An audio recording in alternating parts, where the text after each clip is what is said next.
Bienvenue à un nouvel épisode de Mirego Dev Talks, un podcast conçu par l'équipe de Mirego pour la communauté de développement. Dans chaque épisode, nos invités discutent d'une expertise, d'une technologie ou d'un enjeu lié au développement de produits numériques en compagnie de Rémi Prévost, directeur développement logiciel chez Mirego. Cette semaine à Mirego Dev Talks, on parle de React Native, une technologie qui permet de bâtir des applications natives multiplateformes, surtout pour le mobile. Je reçois Raphaël Blanchette, Charles Demers et Mathieu Dumont pour discuter de l'architecture de React Native et des implémentations spécifiques aux plateformes iOS et Android. On parle évidemment des défis et des compromis qui viennent avec cette technologie, mais également comment les avancements des dernières années dans la communauté les a pas mal tous adressés et réglés. Je vous souhaite donc une bonne écoute. Chez Mirego, on a la chance de travailler avec plusieurs technologies, autant au niveau web front-end, mobile, back-end, infrastructure, etc. On possède une boîte à outils plutôt complète et ça fait partie de notre culture d'engineering de toujours vouloir l'améliorer. Aujourd'hui, on plonge dans React Native, une technologie qui existe depuis un bon bout de temps, mais avec laquelle on travaille plus sérieusement depuis environ 1 an. Je reçois 3 développeurs de Mirego pour discuter de comment on utilise React Native chez Mirego, ses liens avec l'écosystème React, sa communauté, ses avantages, ses trade-offs, etc. Raphaël Blanchette, Charles Demers, Mathieu Dumont. Bonjour, messieurs. Bonjour. Bonjour.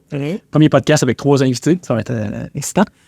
Donc, si on se fait une petite mise en contexte un peu plus générique, historique, là, de ça vient d'où React Native? C'est quoi, en fait, React Native? Qu'est-ce que ça nous permet de faire? C'est quoi ça? React Native, c'est une technologie qui a été développée par Facebook. C'est une technologie qui permet d'utiliser React, qui traditionnellement avait été faite pour faire du web, mais de s'en servir pour faire des applications qui sont natives. Donc, on décrit le UI de notre application avec des components React, comme on le ferait dans le web, mais à la place d'utiliser les éléments du DOM, on utilise certains components natifs. Puis après ça, React Native va s'occuper de renderer ce UI-là qu'on décrit les components de React en components vraiment natifs dans des vues natives. OK. Puis, c'est comme on dit, les liens avec React, sa communauté, ça feel comme du React dans le fond. Il doit y avoir quand même des différences. Ouais, ça feel vraiment comme du React. Tu sais, la plus grande différence, la différence la plus flagrante, dans le fond, c'est que tu verras pas de DOM element. Tu vas pas... dans ton JSX, tu n'écriras pas div ou un image tag ou un button. Écrit quoi? Input. Et React de base, il vient avec aucun tag autre que les tags HTML qu'on a quand on fait du web. Mais avec React Native, il nous exporte aussi des components qui sont comme plus bare bones. Donc, on a un component view, on a un component text field, component image, on va de renderer une source, etc. Fait qu'on a comme quelques éléments de base qui remplacent ces éléments de DOM qu'on n'a pas dans ce contexte-là, qui vont mapper sur quelque chose de natif, autant sur peu importe le target qu'on dit. OK, c'est intéressant. Fait que quand tu fais du React, tu as le contexte du... Mettons le tag IMG en minuscule dans React pour le web. Ben, c'est pas un tag React, c'est ultimement un node DOM que tu vas renderer, mais il y a comme pas ça. Non, exact. OK. Fait que, par exemple, ils vont donner une view qui va souvent remplacer le div qu'on utilise partout. Puis si tu utilises React Native Web, ben, ils vont même mapper view sur un div. OK, on va en parler de ça, React Native Web. On va dire, Charles. Ben en fait, ce que j'allais dire, tu sais, ça, c'est comme le gros point qui est différent. L'autre point qui est différent, c'est tout ce qui est routing. Tu sais, dans une app mobile, c'est pas drivé par un URL. Fait que au final, faut implémenter de la navigation avec... il y a des librairies pour faire ça, mais c'est tout drivé par des components, un peu comme on ferait, mettons, avec React Router. Mais pourquoi c'est différent? Parce que par défaut, tu n'es pas obligé d'utiliser React Router avec React. Tu pourrais utiliser des liens, des URL. Ouais, exact. OK. Fait qu'on perd des acquis ou des trucs qu'on prend par défaut. En fait, des trucs qu'on prend pour acquis dans un navigateur web, mettons. Ouais. Ben, tu sais, en fait, je veux dire, dans une app mobile, il y a l'équivalent. Là. Des fois, on parle de comme deep linking, qui est un peu justement le concept d'avoir un URL qui mène à une view plus profonde dans une application. Là. Mais tu sais, c'est faisable avec React Native facilement, mais c'est pas ça de base comme une application web, mettons. C'est que nativement aussi, d'habitude sur Android ou iOS, par exemple, sur Android, ça va être la navigation va se faire plus avec des intents, tandis que sur iOS, ça va être avec des view controllers. Ça, il n'y a pas ce concept-là dans React, donc il fallait le transposer avec des librairies comme React Navigation qui va faire ce genre de bridge-là entre JavaScript puis le natif. Parce que c'est... je dirais aussi que les paradigmes de navigation mobile sont différents sur le web. Ou sur le web, tu sais, quand la navigation avec le History API, tu as un seul stack pour toute ton app, tandis que dans le natif, tu peux en avoir plusieurs, en fait. Une vue peut avoir un stack, mettons, tu as une table, où tu as 4 vues, mais chacun de ces vues-là peut avoir son propre stack. puis tu peux changer d'un tab à l'autre, puis sans affecter le stack qui est à gauche ou à droite. Quand tu vas y retourner, tu vas être encore dans la même place que tu es dans ce stack-là. Il y a des paradigmes comme ça qui sont peut-être plus avancés que ce qu'on est capable de faire de base sur le web. On est capable d'émuler ça sur le web aussi en une code au runtime. Mais le History API du web, c'est comme si tu avais une seule stack dans toute ton app. Parce que là, en natif, souvent, c'est pas tant le cas. Fait que ça permet de faire une différence. Mais fait que...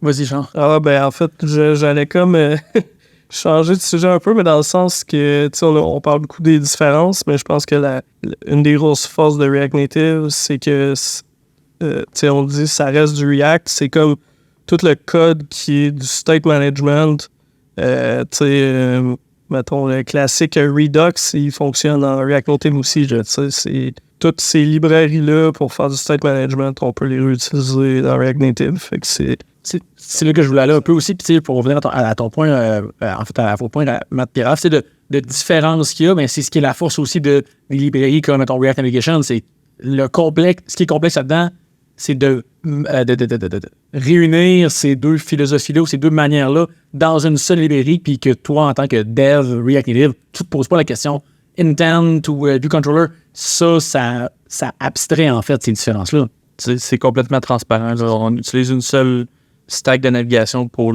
toutes les plateformes. Là, okay. Là, on parle souvent aussi de iOS Android, mais ça fonctionne aussi pour le web. Autre plateforme. Ouais, c'est ça que quelqu'un décide. En fait, la job, il faut que quelqu'un se tape la job de l'implémenter pour la plateforme, mais pour ça, toi, en tant qu'utilisateur de React Navigation, c'est transparent. Mm-hmm. Exact. Okay. Il y a tellement de librairies disponibles pour React. Autant React que React native, que la communauté a très fortement, probablement déjà implémenté ce bridge-là. Donc, nous reste juste à l'intégrer. Puis le code des components, on parle de communication différente, mais le code des components, la manière que tu réfléchis à un component, que tu écris ton component, que tu vas gérer les effets, les callbacks, ça, c'est vraiment pareil. Là, si tu as fait beaucoup de React Web, tu te sens vraiment chez vous en faisant du React Native. J'ai l'impression que la learning curve, là où elle a été pour moi, c'était plus d'apprendre c'est quoi les paradigmes du natif. Même s'ils sont abstraits. Exact, c'est ça. Même s'ils sont abstraits, que tu sais, des choses que vu que je faisais pas de natif, on dirait que j'avais pas ce regard-là quand je disais les apps natifs de c'est où que c'est normal d'avoir un natif feedback, c'est où que c'est qu'est-ce que tu peux slider de telle manière, puis comment tu peux dismisser tel component, c'est plus de comment répliquer des composants natifs qui étaient la learning curve plutôt que comment t'écris des components ou si tu les écris de la même manière que quand t'es fait sur le web. Et, sur le web, t'as pas le concept non plus de ton app est en background, foreground. C'est ça qui est intéressant. Ça, c'est d'autres choses aussi. C'est en plateforme spécifique. C'est ça, exact. Okay. C'est pas quelque chose que nécessairement quelqu'un qui développe en React va penser en premier, puis c'est là, comme Matt dit, que la learning curve est plus... OK. Bon, ça puis après, le développement en tant que tel, il y a tout l'infra puis le déploiement d'une app native qui est comme complètement différente de déployer un serveur web. Là. Oui, c'est ça. C'est là, on tombe plus dans le mode, OK, encore une fois, plateforme spécifique, je développe pour une plateforme mobile, là, ça vient avec des différences. Là. Puis si on tombe dans concrètement, là, on prend un step de plus, plus low level, là, c'est comment ça marche, là, React Native? C'est du natif, c'est pas du natif, c'est du code qui est exécuté runtime. Ben, comme Matt disait tantôt, tu sais, c'est, dans le fond, au final, c'est comme ce que tu écris, c'est du JSX qui est compilé, puis... Qui est compilé en? Qui est compilé en code natif. OK. Puis, mais dans le fond, c'est... tu sais, c'est la couche de rendering de React qui, dans le web, c'est React DOM, puis dans React Native, ben, je sais pas, c'est React Native, I guess. Mais tu sais, c'est vraiment cette couche-là qui est différente, puis qui sait comment interpréter, mettons, c'est quoi une view, c'est quoi un texte. Puis ça le fait au runtime ou ça aussi c'est compilé? C'est pas runtime. Ah, c'est ça, OK. Fait que c'est là que c'est différent du vrai code natif. Oui, oui. Ouais. Ta tête disait non, mais ton code un peu, je disais oui. Okay. Tu sais, au final, ce qui est affiché à l'écran, c'est quand même toutes les composantes natives d'OS. Par exemple, si on prend par exemple une view en React Native, au runtime, pas au runtime, mais nativement, mettons sur Android, ça va être un frame layout qui va être utilisé en arrière pour comme tout placer les vues. Puis la logique va rester en JavaScript sur du code compilé. Puis il va y avoir un bridge qui va parler au natif, admettons, quand on appuie sur un bouton. Là, il y a comme un message qui va être envoyé au natif qui va exécuter le code nécessaire. Fait que la performance d'exécution de ce code natif-là, c'est seamless. Ça, le code natif qui est exécuté, c'est le même code natif qui sera exécuté pour une app native. Ça veut dire. Le seul bottleneck qu'il peut avoir, c'est s'il y a des opérations plus lourdes, ben il y a seulement une thread JavaScript qui fait la communication entre la logique d'affaires de l'application puis l'affichage natif. Donc là, c'est là qu'il peut avoir un petit bottleneck, mais pour l'instant, là, habituellement, on est assez capable de gérer ça. Ben, en fait, tu sais, c'est ça. Le gros bottleneck qu'on a, il y a une app native, comme dit, en ce moment, là, en mars 2023, c'est qu'il y a une app React Native. Ben, le bottleneck que tu as, c'est le bridge. Donc, toi, ton code React qui run en JavaScript dans le thread, en JavaScript, il est sérialisé ensuite. Donc, ça va faire une structure de données qui est sérialisée, qui est passée du côté natif au code React Native qui, lui, s'occupe de renderer les vues natives. Puis, ça va renderer les vues natives et vice-versa. Fait qu'après ça, si tu as du data qui doit passer du natif pour être communiqué à ton code JavaScript, ben ça, c'est asynchrone, c'est sérialisé, ça passe par le bridge. Le bridge, ben, tu sais, il peut être. Ça se peut qu'il throttle les choses si t'en envoies trop dedans, tu sais. Donc, si t'as une animation qui a besoin de passer par le React, puis après ça, de repasser par le natif, de repasser par le React, par le natif, à tous les coups, ben là, c'est sûr que tu peux avoir du lag à ce niveau-là.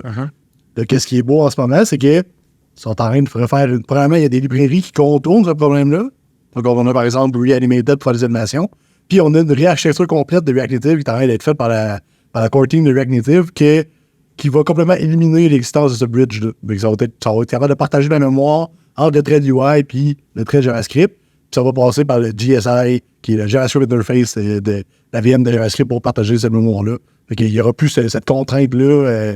Du moins, il n'y aura plus de bridge. Il n'y aura plus ce bottleneck-là dans nos apps très prochainement. OK. Puis, tu sais, là, on a parlé un peu de comment c'est implémenté en arrière, puis comment ça va être implémenté dans cette architecture-là. Mais c'est quoi, mettons, les différences? Quelqu'un qui se pose la question, c'est quoi les différences entre React Native au niveau de, justement, du plus low-level avec du Kotlin multiplateforme, avec Xamarin, avec autres technologies d'app multiplateforme ou hybride? Ben, par exemple, avec Kotlin multiplateforme, c'est que on peut pas faire de multiplateforme en ce moment. Fait que, tu sais, en tout cas, de moins que je sache, tu sais, c'est ça. Tu vas pas faire des vues. Par exemple, nous autres, on s'en sert beaucoup pour partager de la business logic. On a un common qu'on appelle qui partage beaucoup de business logic. Donc, tout le state management, communiquer avec les PI, le state de certains components qu'on expose avec des vues modèles qu'on appelle. Donc, tout ça, on le met en Kotlin multiplateforme dans nos autres apps mobiles qui n'utilisent pas React Native. Mais après ça, les vues sont faites nativement 100% en code Android, en Kotlin, puis en Swift pour iOS. Après ça, tu as d'autres technologies comme Flutter où ça, tu vas partager des vues. 100% le code de la vue est partagé, mais ils ont réinventé complètement quelque chose qui render des vues. Ça fait que la différence avec React Native, c'est que ça, Flutter ne render pas des components plateformes spécifiques natifs. Non. Flutter, lui, il y a un Canva où est-ce qu'il va dessiner dedans. Ouais, right. Fait qu'ils ont inventé leur propre UI component, etc. Puis ça va dessiner dedans. Fait que là, le problème que tu as avec ça, des fois, c'est tout est un trade-off. Puis là, tu vas être capable de faire du code qui va se renderer pareil sur le web, il y a sur Android, il y a sur iOS, mais ça sera jamais tout à fait comme la plateforme. Fait qu'en termes de, mettons, User Interface Guidelines, des trucs comme ça, là, tu te ramasses à accessibilité. Ah, on est clean? Ben, tu sais, l'accessibilité, souvent, j'ai pas fait d'app Flutter, là, je sais pas c'est quoi à quel point t'es capable de faire des codes accessibles ou pas avec ça. L'accessibilité, souvent, il faut que tu te bases pour que le screen reader comprenne qu'est-ce qui se passe, mais tu sais, lui, il comprend c'est quoi les components natifs, là. Il sait où que ça, ces components natifs. C'est ça, tu sais, par défaut. Fait que si t'as pas ça, puis tout ce que tu fais, c'est dessiner custom dans un Canva, puis t'as pas ces components-là en arrière, ben, tu sais, j'imagine, je sais pas, t'as dans mon chapeau, là, tu sais, j'imagine qu'il existe des API pour quand même communiquer le screen reader, mais clairement, c'est un petit overhead de plus. C'est ça, exact. Que juste avoir des components natifs qui marchent déjà sur la plateforme. Okay. Tantôt, Charles, tu parlais de, tu sais, qu'on peut utiliser Redux, des patterns comme ça. C'est quoi les autres? Est-ce qu'on utilise tous les mêmes patterns? C'est quoi, tu sais, ces librairies-là? C'est des librairies que je sais ouais, non, là, dans ce cas-ci ou quand une librairie fait ça, ça veut dire qu'on peut pas l'utiliser avec React Native, ce genre de choses-là? Ben, c'est sûr que tout ce qui est lié à du UI, je veux dire, si on a trouvé un beau component de carousel, mettons, ben, on peut pas l'utiliser. Les maths vont adorer ça, c'est lié à du DOM qui n'existe pas. Ouais, dès que ça réfère le DOM, en fait. C'est ça réfère à des URL ou quelque chose du genre, ben, tu sais, ça se peut, ça marche pas. Ça dépend c'est quoi, là.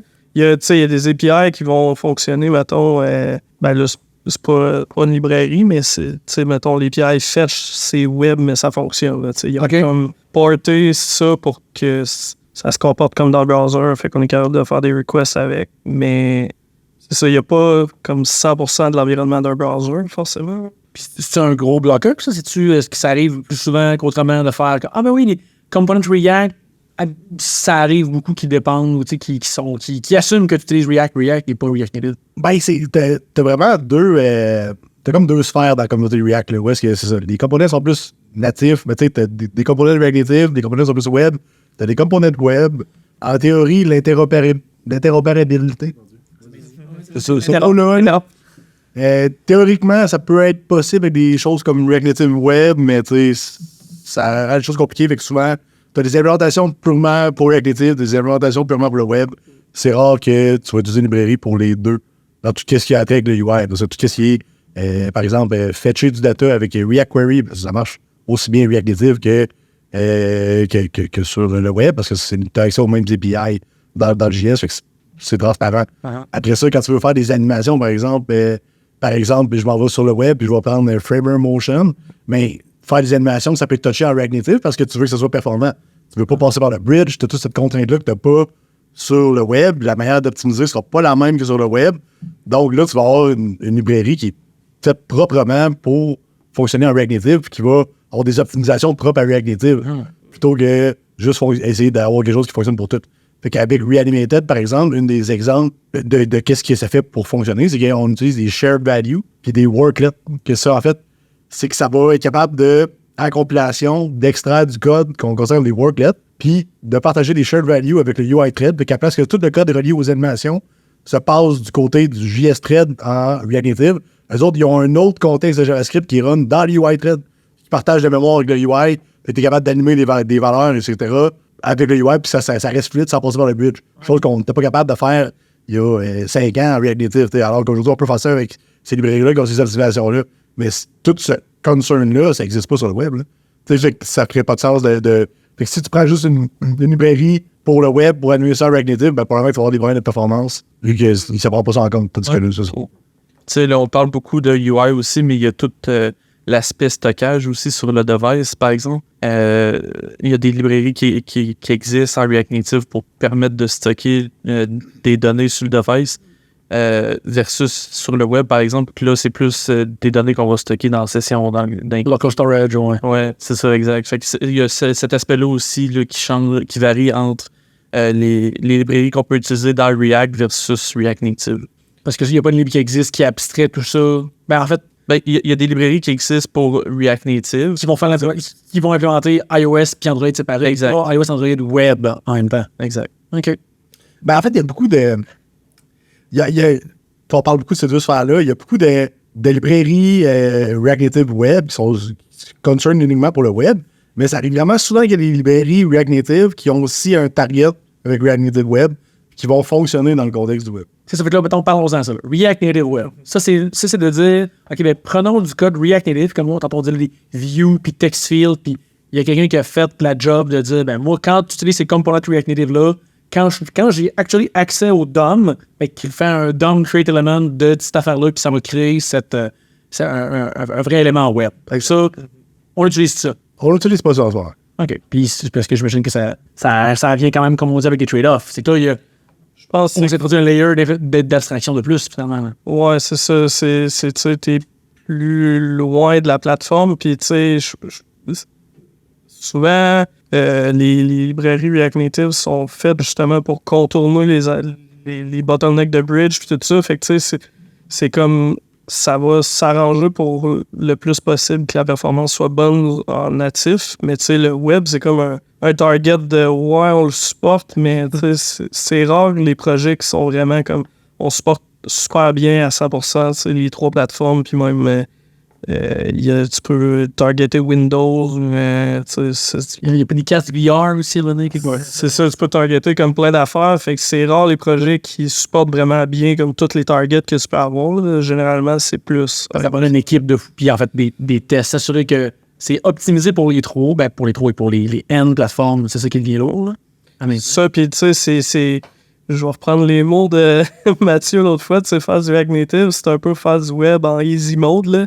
C'est, tu sais, justement, le browser, c'est plus restreint de par le modèle, comment c'est fait, tu sais, avec la sécurité et tout ça. Fait que, tu sais, là, en ayant des API plus high-level, mettons, pour faire des gestures, ben, c'est comme, on n'ira pas prendre une librairie JavaScript qui compute des X et des Y de pointeurs et tout ça, alors que le vrai API pour nous autres, fait c'est ça, ce genre d'affaires-là, souvent, c'est plus spécifique à React Native. Mais tu as beaucoup de monde qui utilise ça, React Native, targeté web, mettons pas des librairies, mais des projets in the wild. Il y en a un vraiment gros que je trouve ça intéressant. Ça s'appelle c'est Twitter Web. Ils utilisent React Native Web, mais ils n'utilisent pas React Native pour les apps mobiles. Ils ont juste décidé d'utiliser. Ou peut-être à un moment donné. Ben, je pense même pas. Je pense ils ont juste.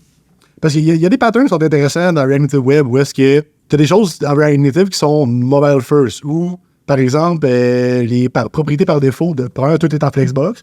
Puis les propriétés par défaut de Flexbox sont différentes du browser. Parce que sur le browser, par défaut, tu es en row, alors que là, tu es en colonne.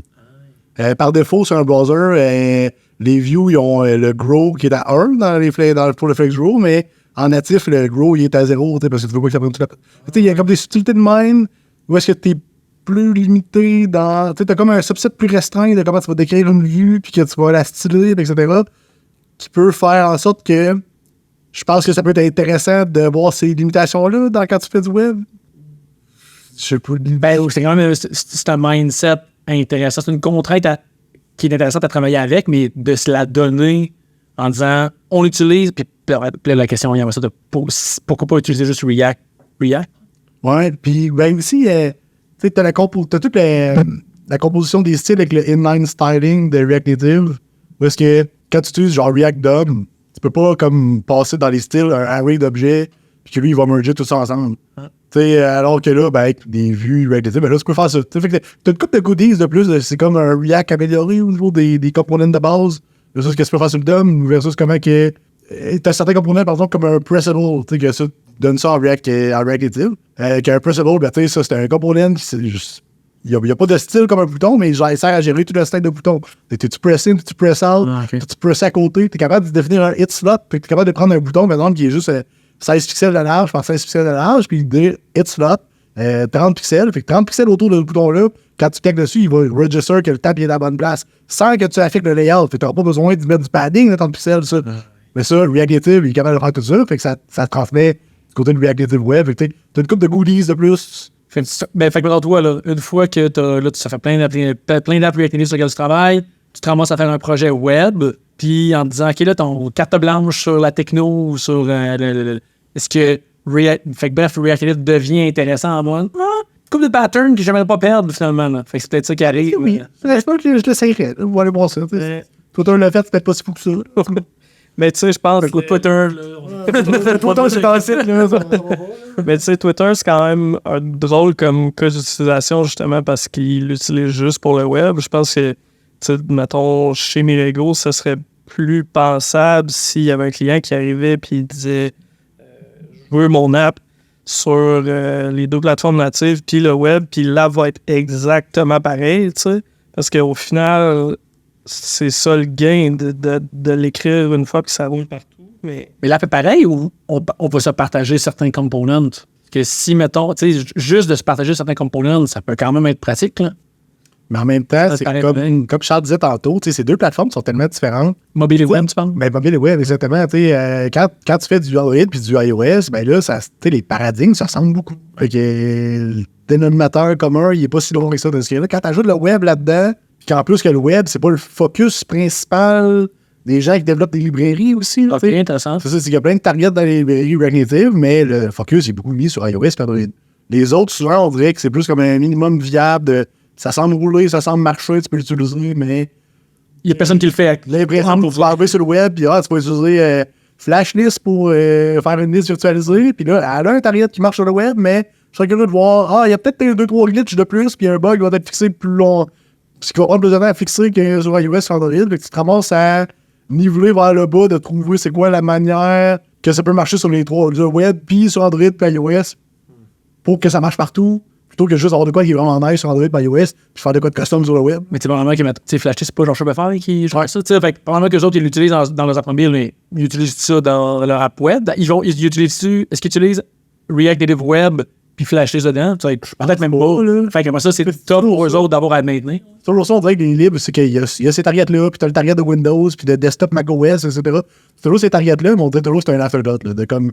Le développeur de la libre, il a comme checké, il a fait « Hey, crime, c'est cool, ça marche, ça semble avoir de quoi. » Ouais, ça fait ça build, il y a un crochet vert, ça marche. Il y a un hack ou deux pour dire que ça marche, là, mais après ça, ça sera pas plus poussé que ça, tandis que ça va être optimisé pour Android par iOS. C'est que le monde n'a pas nécessairement le réflexe non plus d'utiliser React Native pour ces targets-là. Donc, tu sais, C'est ça. moi, mettons. Le fou à boule, on le fait dessus, mais il n'y a pas qui l'utilise. Ouais, tu sais, moi je dis, mettons, je fais du React Native, ben, le monde va penser, ah, t'es un développeur qui fait du iOS mobile en JavaScript. Ouais, tu sais, ils penseront pas nécessairement, hey, ça veut dire que t'es bon aussi en desktop, t'es bon aussi en web. C'est que le monde a vraiment plus le first thought, c'est iOS, Android, quand on parle de React Native. Mais tu sais, le point, je mini parenthèse qui n'a aucun rapport avec React Native, mais tu sais, juste ça, là, on maintient plein de projets open source chez Mirigo, les librairies pis tout, là, pis des fois, ça arrive, des gens qui ne font pas request. Hey, ajoutez le support de telle plateforme que moi, ça va m'être utile, mais vous, chez Mirigo, vous en servez pas. On a de la misère à dire oui à ça, parce qu'une fois que c'est rendu dans le code, faut le maintenir, des bugs qui arrivent. Hey, dans la feature que vous avez mergé il y a 3 mois, ça marche plus depuis telle affaire. Mais je le sais pas, on l'utilise même pas, c'est tough de se mettre dans, en fait, c'est facile de se mettre dans la peau de ces gens-là, de dire on fait React Native mobile, puis là, ajouter du support pour quelque chose qu'il va falloir maintenir. Non, merci. Oui, ça ne sera pas tant utile. OK. J'ai perdu ma liste de sujets. Mettons qu'on va faire du actual native. Ça, c'est un truc qui est une question qui revient souvent là, quand on s'emmène dans un projet React Native. Là. Ça arrive là, qu'on veut utiliser une vraie Google Maps, une app, un component natif, une intégration Bluetooth ou whatever. Comment ça marche? Actually, faire ça? Ben, pour vrai, là, à date, avec notre expérience qu'on a eue, c'est dur de répondre à ça, là, parce qu'on n'en a pas eu. Où est-ce qu'on a trouvé des bindings pour tout? Même Quelqu'un l'a fait pour nous. C'est ça. Quelqu'un l'a fait pour nous. Mais tu sais, il y a une syntaxe. On peut quand même savoir comment ça marche. Oui, c'est ça. Mais ne l'ayant pas fait, peut-être que Raph va connaître ça que moi. Raph, lui, il est capable de faire du natif. Dans le fond, présentement, là, je suis en train de jouer beaucoup avec une librairie qui a été portée sur React Native, mais qui est pas super bien maintenue. Donc là, il y a des bugs que j'essaie de... OK. Puis j'ai justement eu la chance, en tout cas, je sais pas si c'est vraiment une chance, là, mais de jouer dans le code natif. Puis au final, dans le fond, comment que ça fonctionne, c'est que tu vas vraiment avoir du code JavaScript, TypeScript dans des fichiers JSX qui va agir comme, justement, qui va exposer un component qu'on va pouvoir intégrer dans nos applications. Puis en arrière de ça, il y a des commandes qu'on peut envoyer au bridge JavaScript qui va dire... Tu as accès au bridge. C'est ça, tu as accès au bridge. Puis ensuite, les components nativement sur Android et iOS, eux, ils peuvent écouter ce bridge-là, voir quel message qui a été envoyé, comme Matt disait tantôt, un message sérialisé. Là, les plateformes natives vont désérialiser ce message-là, puis rouler le code qui est nécessaire en arrière. Donc, si, mettons, j'intègre un component view dans mon fichier JSX dans mon app, ben, en arrière de ça, il y a un flow... c'est quoi j'avais dit tantôt? Un layout, mettons. Frame layout. Ouais, un frame layout, c'est ça exactement. Qui va écouter ce qui est envoyé par le bridge, puis qui va réagir en fonction de ça. Donc, si, admettons, on veut re-render notre view, ben là, il y a un message signalisé qui va être envoyé au frame layout qui va dire comment render cette view-là avec quel component à l'intérieur. Okay. Puis vice-versa. Puis, mettons, en tant que dev, mettons que je suis dev, je veux faire un component sur iOS je veux rouler mon code Swift là, dedans. Là. C'est comment ça marche au niveau intégration. C'est que dans mon code JSX React Native, je vais dire, OK, ici, là, met un tag, render mon component natif là, puis somehow, quand cette vue-là va se faire renderer, là, OK, il va aller chercher le vrai code qui va être exécuté. C'est ça. Summarized, c'est ça. En termes d'expérience de dev, c'est quand même pas pire. C'est seamless, là. OK, cool. Bon, fait que là, tantôt, on parlait de performance, à part, contourner le bridge comme des libs font, comment... j'imagine que c'est toujours quelque chose qu'on a en tête, en fait, là. La performance d'une app, c'est toujours... On a toujours autant cette performance-là à avoir quand on fait du React Native que du natif. Ben, c'est aussi vrai dans les deux. Tu peux te tirer dans le pied des deux. Là. Ouais, c'est ça, exact. Tu sais, vu que sur mobile, ben, c'est pas des super ordinateurs qu'on a. Ouais, ça semblait pas pire. Comparé à mon Pentium 3 de 80. Mais tu sais, les ressources sont quand même un petit peu plus limitées. Là, fait qu'il faut toujours avoir une arrière-pensée de gérer la performance. Fait que c'est aussi vrai sur le natif que sur React Native, mais tu sais, il y a toujours aussi... Je pense que c'est aussi vrai sur React Web, c'est que tu veux pas render non plus 1000 fois dans une minute là, ta vue. Tu sais, tu veux essayer d'optimiser ces trucs-là. Juste pour bien faire les choses. C'est ça, exact. Je pense que les bottlenecks sont à des endroits différents par rapport au web aussi. Là, sur mobile, tout est animé. Là. Tu cliques sur un bouton qui amène une vue, mais sur le web, c'est comme ça se peut que ta vue disparaisse et qu'elle réapparaisse par-dessus. C'est rare qu'on fait vraiment, mettons, des transitions entre les vues. Il y en a là, sur les sites vraiment bien faits en mobile, mais souvent, on change d'une page à l'autre, mais le browser, par défaut, c'est ça. Tu cliques sur un lien, t'as une autre page. C'est ça. Fait que, tu sais, là, c'est justement, mettons, tu fais des transitions, des slide-in, des trucs de même, mais si React se met à renderer plein de fois pendant ton slide-in, ben là, c'est forcément la transition, elle sera pas belle. Là. Fait que faut être vraiment plus conscient de comment on va créer notre vue. Mettons, les React Memo deviennent quand même assez vite utiles. Mais tu sais, de l'autre côté, c'est que si tu utilises bien les React Memo puis tous les mécanismes de memoizing de React, ben, tu sais, on n'a pas vraiment pogné de cas d'utilisation qui était on sait pas quoi faire. On a optimisé le plus qu'on peut, yet c'est pas shippable. Puis, ça pas arrivé là. Je pense que ça aussi, c'est dû à l'avènement de beaucoup de librairies qui règlent des problèmes qu'on avait avant en React Native. Où est-ce que, tu sais, de ce que je comprends, puis j'en ai pas fait d'app React Native il y a plusieurs années, mais de quand je jasais avec des gens, peut-être, qu'est-ce que je comprends, c'est que t'avais pas de solution pour faire des animations qui passaient outre le bridge. T'avais pas de solution pour faire des... Il y avait beaucoup de librairies pour la navigation, mais il n'y en avait aucune qui était parfaite. Là. Puis il y en avait beaucoup même qui utilisaient même React Router en React Native, puis qui renderaient des vues qui n'étaient pas gérées nativement au niveau de la navigation, qui étaient carrément gérées à même le JS dans l'app. Okay. Puis que comme ça, toutes les transitions, tu sais, comme quand tu bloquais le thread, mettons, tu transites d'une vue à l'autre, puis là, l'autre du data, puis là, ce data-là, il render une liste. Mais tu es en train d'animer, avec le thread de JavaScript puis le rendering React, tu es en train d'animer la transition d'une vue à l'autre. Puis pendant que ça arrive, ton fetch résolve, puis tu renders plein d'affaires, puis ça prend plus que 5 millisecondes. Fait que tu perds des frames, ben là, ta transition est gelée, tu sais. Tandis que là, aujourd'hui, ben là, avec React Navigation, puis surtout avec le native stack de React Navigation que tu peux utiliser, là, tout le rendering des vues, ben, il est fait dans l'UI thread à part. Fait qu'il n'est pas bloqué par le JS Context quand que lui, il est capé. Reanimated, même affaire, j'ai expliqué tantôt, c'est que ça permet de faire du code qui gère les animations que dans le trait du UI, ça nous fait faire des animations qui ne passent pas par le bridge. Ça permet de faire des animations qui sont performantes, sont pas bloquées par le JS Context, encore une fois, quand lui est bloqué par ce qu'il fait. On a Flashlist aussi, qui est nouveau, qui est fait par Shopify, que ça te permet de faire des listes virtualisées. Ça, je ne l'ai pas expliqué tantôt, il y a juste ce que je veux dire par liste virtualisée. Une liste virtualisée, c'est une liste qui va juste faire le rendu de qu'est-ce qui est aperçu à l'écran. Fait que quand tu scrolles la liste au fur et à mesure, même si tu as des milliers d'items dans la liste, ben, tu vas juste voir la dizaine d'items que tu vois présentement à l'écran. Il va en avoir un petit peu en haut pour quand tu scrolles vite, puis un petit peu en bas quand tu scrolles vite, mais le reste, c'est tout fait dynamiquement. De Flashlist maintenant que Flashlist, eux autres, il y a une grosse optimisation où est-ce qu'ils vont réutiliser les vues. Fait qu'il fait une pool de components que déjà été renderés, puis fait juste comme recharger leur data. Après, fait que ça jongle avec les 4-5 mêmes components plutôt que d'en créer en infantible dans des instances pleins. Puis ça permet de faire des listes virtualisées qui sont super performantes maintenant, qu'on ne pouvait pas faire il y a 2 ans, par exemple, avec Native. Il y a cette performance sans que toi, le dev ou la dev, tu t'ailles à t'en soucier. Par défaut, c'est performant. Exact. C'est simplement capable de le faire avant, parce qu'avant, il n'y en avait pas qui étaient aussi performantes. Peut-être quand tu faisais des virtualisées sur React Native, ben, ça filait moins performant que les autres solutions sans Native. Tu faisais une animation, ça filait moins performant. Tu faisais une transition d'écran, ça filait moins performant. Parce qu'il n'y avait pas ces solutions-là. Maintenant, on les a. Puis là, la série solution dans les développeurs en ce moment, c'est React Native Skia. React Native Skia qui est complètement génial. En fait, le Skia, c'est un canevas de rendering. En fait, là, c'est carrément l'engine rendering que Android utilise pour tout. C'est l'engine rendering que Chrome utilise pour renderer des pages web. C'est l'engine rendering que Flutter utilise, justement, on parlait de Flutter tantôt. C'est ça que Flutter utilise pour renderer sur le UI Custom. Mais React Native, ils sont en train en fait, c'est encore sponsorisé par Shopify, ce projet-là.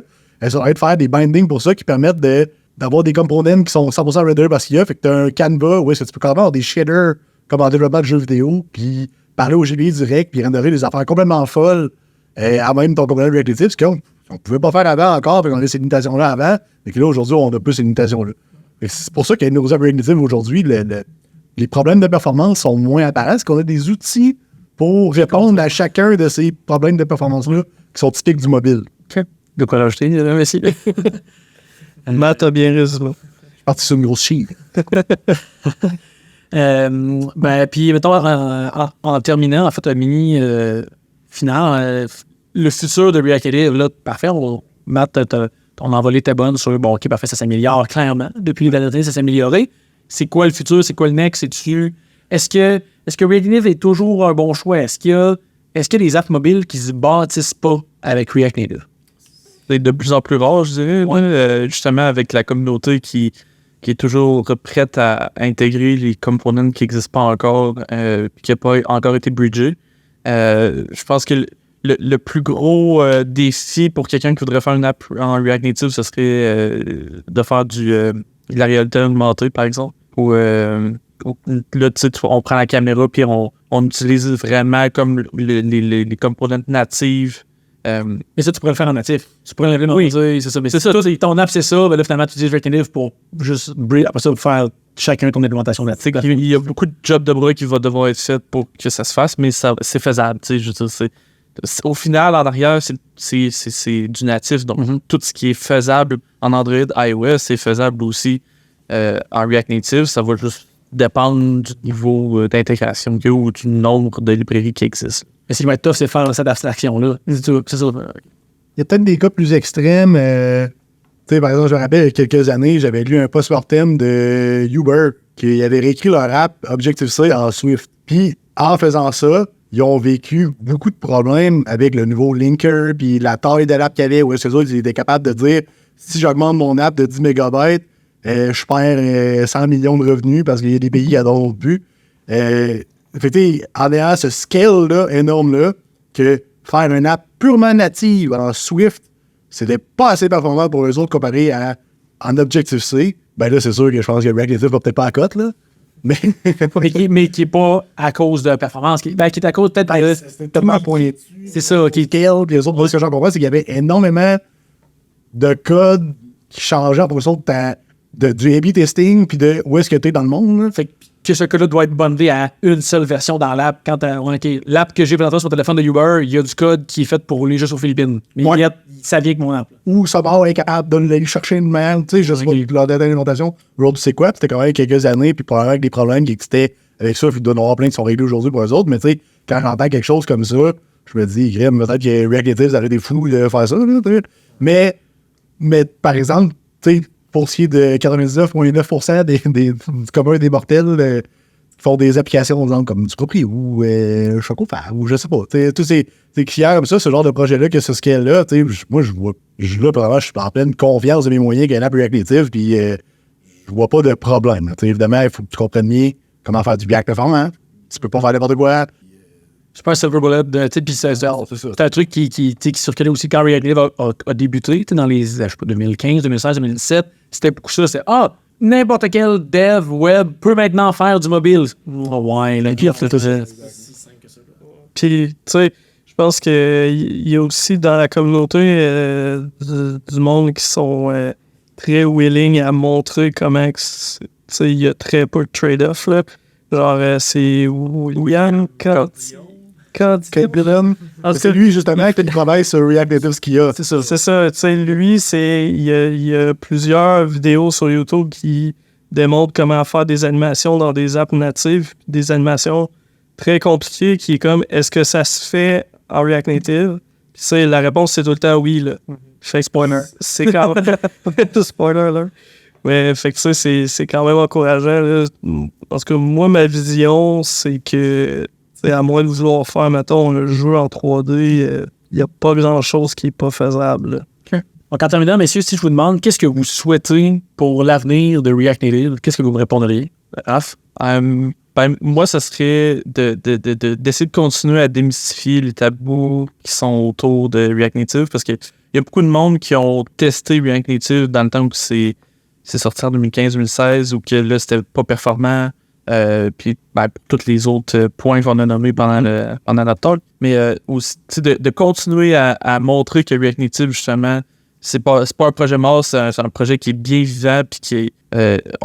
les tabous qui existaient dans le temps avec cette plateforme-là, ils n'existent plus vraiment aujourd'hui, puis d'essayer de continuer à pas convertir des gens vers le React Native, mais au moins de leur faire comprendre que ça peut être performant, puis que ça peut être aussi performant qu'une app native. Cool.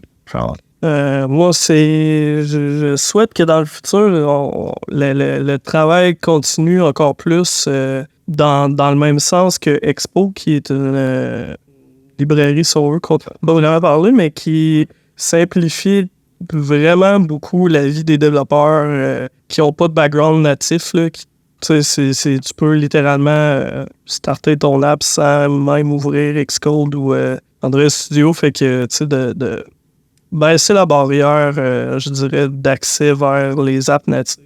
Mais c'est vrai qu'on a parlé du côté disons, le produit qu'on bâtit avec, puis tous les trade-offs, les avantages. On n'a pas parlé du côté expérience développeur, là, qui est un des points positifs majeurs de React Native. Fait que très bon point. Matt? Moi, j'en veux toujours plus. J'ai écrit plein de librairies qui permettent de faire plein de choses créatives et performantes avec React Native aujourd'hui, mais j'en veux encore plus. Là, il y a la nouvelle réarchitecture qui s'en vient, qui va éliminer le bridge. Fait que j'ai l'impression que ça va ouvrir des portes à un paquet de nouvelles librairies, un paquet de nouveaux API, où est-ce que peut-être que les choses sont plus quirky pour réussir à faire des choses performantes, peut-être qu'ils n'existeront plus.